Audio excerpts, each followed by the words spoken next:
بیٹیوں کے ساتھ زنا کیا کرتے تھے، لوگ اپنی بیٹیوں کو زندہ زمین میں گاڑ کے چلے جایا کرتے تھے۔ لکھا ہے ایک صاحب تھے، ان صاحب کے بارے میں لکھا ہے کہ جب ان کے یہاں بچی 8-10 سال کی ہو گئی، ان کو یہ فکر ہوئی کہ تیری بچی بڑی ہو گئی ہے، اب ان کا میں کسی کے ساتھ نکاح کروں گا، ان کو کسی کے ساتھ بیاہوں گا، کسی کے ہاتھ میں ان کا ہاتھ تھما دوں گا، میں کسی کا سسر کہلاؤں گا، کوئی میرا داماد کہلائے گا۔ دل میں شیطانی وسوسہ جاگا، اٹھے گھر سے ایک پھاوڑا لیا اور لینے کے بعد اپنی بیٹی سے کہا کہ بیٹا چلو آج آپ میرے ساتھ چلو۔ وہ بیٹی کم سن ہے، نادان ہے، 7-8 سال کی بچی ہے، اپنے باپ کے ساتھ چل دی۔ چلتے چلتے راستہ لمبا طے ہو گیا، سفر لمبا تھا، چلتے رہے، باپ آگے ہے، بیٹی پیچھے ہے۔ بیٹی ابا سے معلوم کرتی ہے، ابا آپ تھک تو نہیں گئے ہیں، ابا آپ زیادہ تو نہیں تھکے ہیں؟ باپ کہتا ہے کہ بیٹی نہیں تھکے، آپ آتے رہو۔ جب ایک سنسان جگہ کے اوپر پہنچے، ایک گڑھے کو کھودنا شروع کیا، اس گڑھے کو کھودتے ہیں، جب تھوڑا گڑھا کھل جاتا ہے، وہ دیوانوں، وہ بیٹی کہتی ہے ابا جان آپ کے ماتھے سے پسینہ ٹپک رہا ہے، آپ پسینے میں سرابور ہیں، ابا جان آپ تھک گئے ہوں گے، آپ آرام کر لو، میں گڑھے سے مٹی نکال دیتی ہوں۔ میرے بھائیوں، اس بیٹی کو پتا بھی نہیں تھا کہ یہ جو گڑھا کھودا جا رہا ہے، یہ قبر کھودی جا رہی ہے، یہ تیرے لیے کھودی جا رہی ہے۔ میرے بھائیوں، قرآن زندگی میں نہیں آیا تھا، لا علمی تھا، جاہل تھا، گڑھا کھودتا گیا، اور جب وہ گڑھا اتنا گہرا ہو گیا جس سے کہ اس کی بچی اس میں دفن کی جا سکے، باہر آیا اور اپنی بیٹی کو اس کے اندر کھڑا کیا اور اوپر سے مٹی ڈالنی شروع کر دیا اور اپنی بیٹی کو زندہ زمین میں گاڑ کے گھر چلا گیا۔ مگر جب قرآن زندگی کے اندر آیا، اہل عرب جو عربی بدو کے نام سے مشہور تھے، زمانہ جاہلیت ان کو کہا جاتا تھا، اور قرآن ان کی زندگیوں کے اندر آیا، اللہ رب العزت نے ان کی تقدیر کے تارے چمکائے اور دنیا نے وہ مثالیں دیکھی جو آج تک زمانہ مثالیں نہ دے سکتا۔ آج قرآن سے بھاگ رہے ہو، اس قرآن سے بھاگ رہے ہو جس قرآن کا مالک میرا رب ہے۔ میں نے شروع کے اندر آیت پڑھی، اِنَّا نَحْنُ نَزَّلْنَا الذِّكْرَ وَإِنَّا لَهُ لَحَافِظُونَ۔ میرے بھائیوں، مختصراً عرض یہ کر دوں کہ اللہ رب العزت نے اپنے پاک کلام کو نازل کیا ہے، اور اللہ رب العزت ہی اس پاک کلام کے محافظ ہیں۔ ہم تو یہ سوچتے ہیں کہ اگر ہمارے بچے قرآن پڑھنے نہیں جائیں گے تو مدارس بند ہوں گے، مدارسوں کا وجود نہیں ہوگا۔ مگر دیوانوں، یہ بات کیسے بھول گئے ہو کہ میرا رب جب مہربان ہوتا ہے تو یہ کام غیروں سے بھی لے لیا کرتا ہے۔ حاضرین جلسہ، آج امت مسلمہ کو جدھر دیکھو پریشان ہے،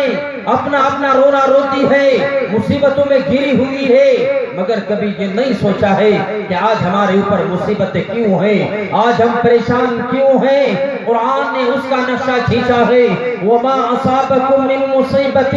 فَبِمَا كَسَبَتْ أَيْدِيكُمْ وَيَعْفُو عَن كَثِيرٍ۔ میرا رب قرآن میں فرماتا ہے اگر تمہارے اوپر مصیبتیں آتی ہیں تو تمہارے اپنے اعمال ناموں کی وجہ سے آتی ہے۔ آج ہر گھر کا فسانہ ہے، آج نوجوانوں کو دیکھو، ان کی نگاہ زانی ہو گئی، زبان زانی ہو گئی، ہاتھ زانی ہو گئے، قدم زانی ہو گئے، راستوں میں چلتے ہیں، پڑوسوں کی ماں بہنوں کو دیکھتے ہیں۔ ارے دیوانے، تو سمجھتا کیا ہے؟ جس پڑوسی کی بہن بیٹی کو تو غلط نگاہ سے دیکھتا ہے، کل آج تو ان کو دیکھتا ہے، کل کوئی تیری بہن کو دیکھے گا، تجھے کیسے برداشت ہوگا؟ میرے بھائی، آج تو زانی بھی ہو گیا، آج تو شرابی بھی ہو گیا، آج تو چور بھی ہو گیا، آج تو ڈاکو بھی ہو گیا۔ ارے دیوانے، تو ڈاکو بھی بنا، تو چور بھی بنا، تو شرابی بھی بنا، تو جوا کھیلنے والا بھی بنا، تو سٹا باز بھی بنا، پڑوسوں کے اوپر ظلم کرنے والا بھی بنا، ماں بہنوں کو غلط نگاہ سے دیکھنے والا بھی بنا، ماں کا نافرمان بنا، باپ کا نافرمان بنا۔ مگر کبھی تو نے سوچا ہے کہ جن کی تو نافرمانیاں کرتا ہے، جن کے تو حقوق ادا نہیں کرتا ہے، وہ احکم الحاکمین، وہ بادشاہوں کا بادشاہ، وہ مالکوں کا مالک، وہ خالقوں کا خالق، وہ رازق، وہ مالک، وہ پالن ہار جب تجھ سے سوال کرے گا، اے میرے بندے، میں نے تجھے جوانی دی تھی، جوانی کہاں خرچ کی؟ میں نے دولت دی تھی، دولت کہاں خرچ کی، میں نے وقت دیا تھا اس کو کہاں خرچ دیا۔ اللہ کی قسم دیوانوں یاد رکھو ہر ایک چیز کا حساب ہوگا، اور جس دن اللہ رب العزت حساب لینے پہ آ گئے، جس دن اللہ کی حضوری میں حساب ہوگا، اس دن ہم ترسیں گے، اس دن ہم دعا کریں گے اللہ ہمیں کچھ وقت دے دیتا، اس وقت ہم افسوس کریں گے اللہ ہم اس وقت کاش اپنی مغفرت کرا لیتے، اللہ اس وقت ہم اپنے پیسوں کو خرچ کر دیتے، اللہ اس وقت ہم اپنے وقت کو ان علماء اعظام کے درمیان لگا لیتے، جلسوں میں چلے جایا کرتے تھے، مگر افسوس اس دن کے بعد تمہیں کوئی وقت نہ ملے گا، بس تمہارے فیصلے ہوں گے، افسوس کرنے سے فائدہ نہیں ہوگا۔ میں مختصراً عرض یہ کر دوں، اگر افسوس کرنا ہے تو زندہ رہ کر کرنا ہے، وقت کے رہتے کرنا ہے۔ میرے بھائیوں جب اس دنیا سے چلے جاؤ گے، ہم نے تو بڑے بڑے بادشاہوں کو دیکھا ہے، بڑے بڑے پردھانوں کو دیکھا ہے، بڑے بڑے چودھریوں کو دیکھا ہے، دولت مال والوں کو دیکھا ہے، بڑی جائیداد والوں کو دیکھا ہے، جب اس دنیا سے جانے کا اس کا وقت آتا ہے، میرا اللہ اس کے اوپر جب حضرت اسرائیل کو بھیجتے ہیں، اس کی روح کو قبض کرنے کے لیے اللہ حضرت اسرائیل کو حکم کرتے ہیں، حضرت اسرائیل اس کی روح کو قبض کرتے ہیں، جس کا قرآن میں نقشہ یوں کھینچا گیا ہے، کل نفس ذائقۃ الموت۔ میرا رب قرآن میں فرماتا ہے کہ ہر جاندار چیز کو موت کا مزہ چکھنا ہے، اب وہ گاؤں کا چودھری ہو، وہ اہل عرب ہو، وہ پاکستان سے تعلق رکھنے والا ہو، وہ انگلینڈ سے تعلق رکھنے والا ہو، وہ کالا ہو، وہ گورا ہو، وہ چودھری ہو، وہ امیر ہو، وہ فقیر ہو، وہ غریب ہو، وہ لنگڑا ہو، وہ اندھا ہو، وہ ڈوڈا ہو، وہ کچھ بھی ہو، مگر موت کا مزہ چکھنا ہے۔ اور میں نے دیکھا ہے جب کسی کی روح کو قبض اللہ رب العزت حضرت اسرائیل کے ذریعے سے کراتے ہیں، ہم نے وہ منظر دیکھا ہے، خدا کی قسم کتابوں میں لکھا ہے کہ جس وقت انسان کی روح کو قبض کیا جاتا ہے، اس کے اعضاء، اس کے جسم کے ٹکڑے، اس کے جسم کے ہر حصے کو درد محسوس ہوتا ہے۔ ارے دیوانے انگلی میں درد ہو جائے پورا بدن درد سے تڑپتا ہے، سر میں درد ہو جائے پورا بدن جسم تڑپتا ہے، مگر جس وقت حضرت اسرائیل روح کو قبض کرتے ہیں اس وقت کے حالات کیا ہوتے ہیں، دیکھتے ہی دیکھتے عجیب منظر ہوتا ہے، روح پرواز ہو جاتی ہے، گھر میں کوہرام مچ جاتا ہے، ادھر باپ کھڑا ہے دیوار کے سہارے ٹیک لگا کے کھڑا ہے اور آنکھوں سے آنسو جاری ہے، اور دل میں خیال کرتا ہے اے میرے اللہ یہ تو میرا لاڑلا تھا، یہ تو میرا لال تھا، اے میرے اللہ یہ میرے بڑھاپے کا سہارا تھا، اے اللہ تو نے لے لیا ہے۔ ادھر بہنیں چارپائی کے اوپر گرتی ہے اور گرتے گرتی کہتی ہے اے میرے اللہ میرے بھائی کو ایک بار واپس لا دے، میرے اللہ میرے بھائی کو بلا دے، میرے اللہ میرا بھائی تو صحیح سالم تھا، میرے بھائی کو کیا ہو گیا ہے۔ ادھر بہن بے ہوش ہے، ادھر ماں بے ہوش ہے، ادھر ماں روتی ہے، ادھر بہن روتی ہے، ادھر بھائی روتا ہے، ادھر باپ روتا ہے، مگر زمانہ خاموش ہے۔ لوگ تیری شکل کو دیکھتے ہیں پیچھے ہٹ جاتے ہیں، لوگ آتے ہیں چلے جاتے ہیں، لوگ آتے ہیں چلے جاتے ہیں، پھر تجھے نلانے کی تیاریاں ہوتی ہے، پھر تجھے تخت پہ لٹایا جاتا ہے۔ وہ دیوانے وہ منظر بھی عجیب ہوتا ہے، جب تجھے تخت پہ لٹا دیا جاتا ہے تیرا دوست بھی وہاں موجود ہے،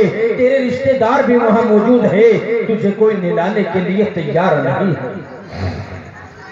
تم تلاش کرتے ہو ایسے شخص کو جو اس کو نلائے، تم تلاش کرتے ہو ایسے شخص کو جو غریب ہے تاکہ وہ تیرے بھائی کو غسل دے، تاکہ وہ تیرے بیٹے کو غسل دے۔ وہ دیوانے تو آج اس سے بھاگ رہا ہے، کل تک کاندھے سے کاندھا ملا کے بات کیا کرتا تھا، آج تیرا بھائی تیرے سامنے تخت پہ موجود ہے، آج ہاتھ لگاتے ہوئے ڈر لگتا ہے کہیں آج تجھے غسل دینے کا نمبر نہ آ جائے، پیچھے ہٹتا ہے۔ وہ دیوانے پھر دیکھتے ہی دیکھتے ایک قینچی کو لایا جاتا ہے، تیرے جسم کے کپڑوں کو کاٹ دیے جاتے ہیں، تیرے جسم کے جو اوپر کپڑے ہوتے ہیں ان کو الگ کر دیے جاتے ہیں، تیری جیب کی تلاشی لے لی جاتی ہے، تیرے ہاتھ سے انگوٹھی کو نکال لیا جاتا ہے، تیرے ہاتھ سے گھڑی کو نکال لیا جاتا ہے، تیری جیب سے تیری رقم کو نکال لی جاتی ہے۔ اب تو پڑا ہے، تو آرام سے پڑا ہے، گھر والوں نے تیری تلاشیاں لے لی، تیری چین نکال لی، تیری انگوٹھی نکالی، تجھے نلانے کی تیاریاں ہو گئی، تجھے کفن دیا گیا، پھر کفن دینے کے بعد تیری نماز جنازہ ہوگی۔ اور میرے بھائی جب نماز جنازہ ہو گئی، چند لوگوں نے تجھے اپنے کاندھوں پہ اٹھایا، قبرستان کی جانب لے کے چلے ہیں، اللہ کی قسم قبرستان میں تجھے رکھتے ہیں اور تجھے بھول جاتے ہیں، اپنے ہاتھوں سے تجھے دفن کرتے ہیں، پھر تجھے بھول جاتے ہیں، واپس آتے ہیں، 2 دن 4 دن 10 دن ہفتہ 12 دن مہینہ بھر تیرے گھر والے قرآن خوانی کرائیں گے، سر پہ ٹوپی رکھیں گے، قبرستان جائیں گے، سورہ فاتحہ پڑھیں گے، الحمد شریف پڑھیں گے، قل هو اللہ احد پڑھیں گے، یاسین شریف پڑھیں گے، 2 دن 4 دن 10 دن گزریں گے، پھر تجھے بھول جائیں گے۔ او میرے بھائی، کاش کہ اگر تو جب زندہ تھا اپنے کسی بیٹے کو حافظ بنا دیتا، کسی اپنے بیٹے کو یا اپنی بیٹی کو قاری انعام کے مدرسے میں بھیج کر کے قرآن کی تعلیم سے آگاہ کر دیتا۔ دیوانے ادھر تو قبرستان میں لیٹا ہوا ہے، ادھر قاری انعام کے مدرسے میں تیرا بچہ قرآن پڑھ رہا ہے۔ خدا کی قسم اللہ رب العزت ایسے مہربان ہے، ایسے غفور الرحیم ہے، تیرا بچہ جب قرآن پڑھتا ہے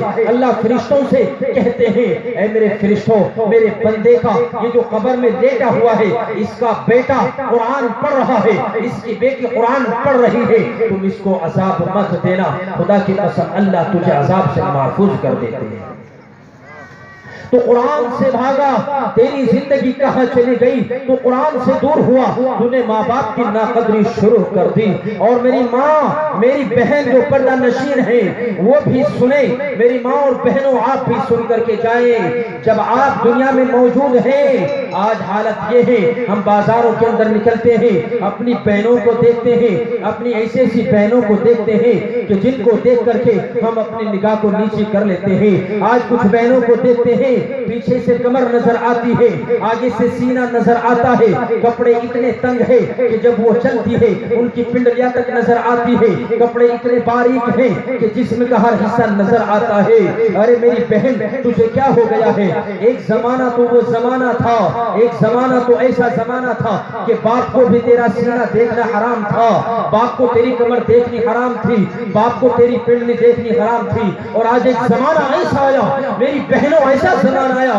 تم نے ایک ایسا جال بنا، آج تم نے اپنے والدین کو بھی گرفتار کر لیا، اپنے بھائی کو بھی گرفتار کر لیا۔ میں ایک شادی میں موجود تھا، روڑکی میں پچھلے مہینے شادی تھی، میں بھی چلا گیا، چند دوست احباب بیٹھے ہوئے تھے، میں نے ایک جماعت دیکھی، اس جماعت میں چند لڑکیاں ہیں اور ان لڑکیوں کے بال کسی کے اس طرف ڈلے ہوئے ہیں، کسی کے اس طرف ڈلے ہوئے ہیں، عجیب عجیب طرح کے پہناوے پہنے ہیں۔ ایک پہناوا اتنا عجیب تھا کہ پوری مجلس اس کی طرف دیکھ رہی تھی، اور جس کے دیکھا جا رہا تھا اس لڑکی کا بھائی میرے پاس بیٹھا ہوا تھا۔ خدا کی قسم آپ یوں کہیں گے کہ مولانا کیسی بات کرتے ہیں۔ ہمارے ہی دوستوں کے اندر سے ایک نے کہا کہ دیکھو یہ لڑکی کتنی بے حیا ہے، دیکھو یہ لڑکی کتنی بے شرم ہے۔ اور میرے بھائی اس لڑکی کا بھائی میرے پاس بیٹھا ہے، فوراً اٹھ کر کے وہاں سے چل دیا، مجھے بھی نہیں بتایا، مجھے بعد میں بتایا قاری صاحب وہ جو لڑکی تھی جس نے وہ فروک پہنا تھا مجھے شرمندگی ہوئی، وہ میری بہن تھی۔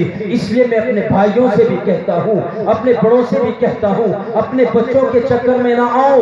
یہ تو یورپ کے لوگوں نے ایک چال چلی ہے کہ مسلمانوں کے کپڑوں کو تنگ کر دو، مسلمانوں کے کپڑوں کو ایسا بناؤ کہ وہ ہر شخص گناہ میں مبتلا ہوتا رہے۔ میری بہن جب تو گھر سے نکلتی ہے، آج تو تم نے برقعے کی حالت بھی تبدیل کر دی ہے۔ برقع آج میری بہن ایسا پہنتی ہے کہ جب وہ برقع پہن کے چلتی ہے پتہ بھی نہیں ہوتا ہے کہ وہ برقع پہنے ہوئے ہیں یا کپڑے پہنے ہوئے ہیں۔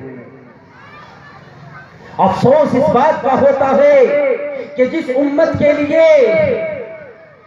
آقا مدنی محمد عربی صلی اللہ علیہ وسلم راتوں روئے ہوں، دنوں تڑپے ہوں، فاقہ کیا ہو، مارے کھائی ہو، کیا آپ نے طائف کا سفر نہیں دیکھا ہے؟ میرا نبی سڑک کے اوپر چلتا ہے تو لوگ مارے دیتے ہیں، لوگ گالیاں دیتے ہیں، خدا کی قسم میرے نبی نے تو اس امت کے لیے اپنے دندان مبارک کو شہید کرایا ہے۔ او دیوانوں، ذرا تم نے کبھی سوچا ہے کہ جب تم نبی کے امتی ہو اور جب حشر کے میدان میں اللہ حشر کا میدان قائم کرے گا، اس وقت کیا عالم ہوگا؟ اس وقت آپ سے میرا نبی سوال نہیں کرے گا۔ اس وقت اگر میرے نبی نے پوچھا، اے میرے امتی، اگر میں تیری سفارش کروں بتا تو صحیح کس اعتبار سے کروں؟ کیا تیرا چہرہ میرے جیسا چہرہ ہے؟ تیرا لباس میرے جیسا لباس نہیں ہے؟ میں تو تجھ سے بڑا پیار کرتا تھا، میں تو تجھ سے بڑی محبتیں رکھتا تھا۔ میں آپ کو سناتا چلوں، ایک زمانے کی بات ہے، ہم سب کے نبی محمد عربی صلی اللہ علیہ وسلم اپنے حجرے میں لیٹے ہوئے ہیں، اما عائشہ رضی اللہ تعالی عنہا بھی لیٹی ہوئی ہے۔